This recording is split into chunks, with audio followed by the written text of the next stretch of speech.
Hey kids, this is Ivan. How you doing?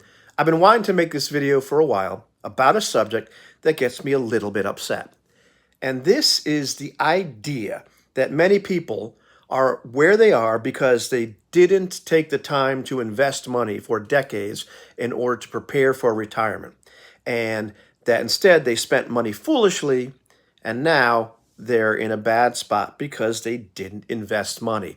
I've been hearing this since, I think I'm 18 years old. And I remember having it drilled into my head that you should be saving and investing at least 10%, maybe 20%, maybe 25% of your income to prepare for years later on, the retirement. So through the magic of compound interest, if you save all this money and invest all this money year after year after year, at the end of 40 years, you'll have quite a bit of money to retire on. The math works out. However, the reality was something a little bit different. When I was like 20 years old, I started saving money. I started getting ready to invest in something. And then I got married and, moved out and, of my grandmother's house and got an apartment, started having all these real bills, come in. And I found that I just didn't have the money to save, never mind invest. And I wasn't making bad money. And then we had kids relatively soon. And of course, if you've had kids, you know that they're not cheap. And so all of a sudden we had all these other expenses and there certainly wasn't any money to invest. And this is a double income house. Neither of us were making bad money. And as time went on, I had periods in my life where I made, not a bad amount of money at all.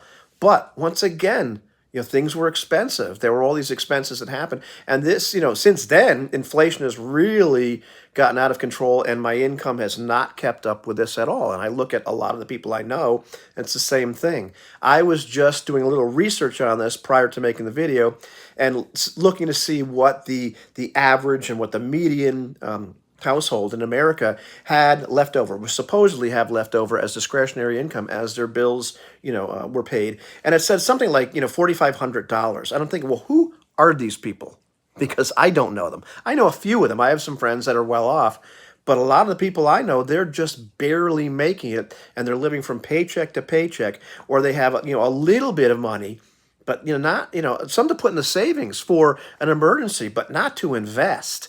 And the amount of pressure and the amount of guilt put on people for not investing. And now you're not going to have retirement, or you're not going to be okay because you didn't take the time to invest. And you know what the problem is?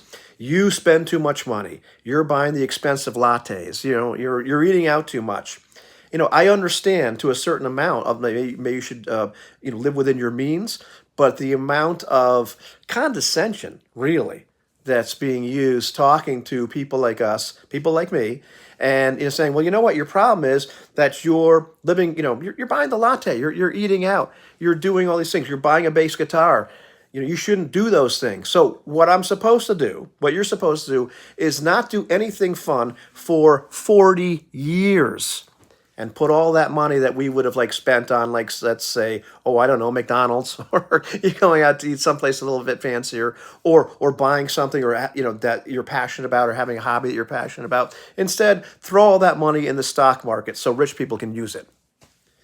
In order to finally make some money at the end of your life.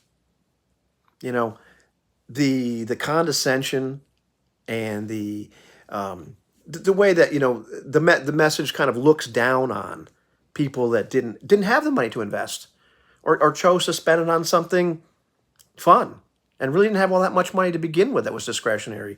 I find that reprehensible because it's putting guilt on people that really don't have guilt. Investing, for the most part, in my experience, is for people that have money that it doesn't matter what happens to it, and they can put it aside because they have more than enough money to live on. It's for rich people. Very few people really have the money to invest. And so it's one of those, parts of the American dream, if you will, or the recipe for success that looks good, and the numbers look good when you're just looking at the way compound interest works. But then when you look at, well, what's your income really? What are your expenses really? What's left over really? And, you're going to tell your kids, hey, you know what? We're not going to go out to the movies or do something fun or go camping or go on a vacation because I have to have money when I'm 65. So I'm going to put that money, That's not the right answer. So pointing the finger at the average person who hasn't been able to do that and telling them that they are where they are because they're lazy or because they are greedy and are irresponsible, that's not a good message. That's one of those things that makes me a little bit upset. You know what I mean? I don't think that's fair. I don't think that's right. I don't think you or I should carry that kind of guilt around because we're not guilty. You know what I mean?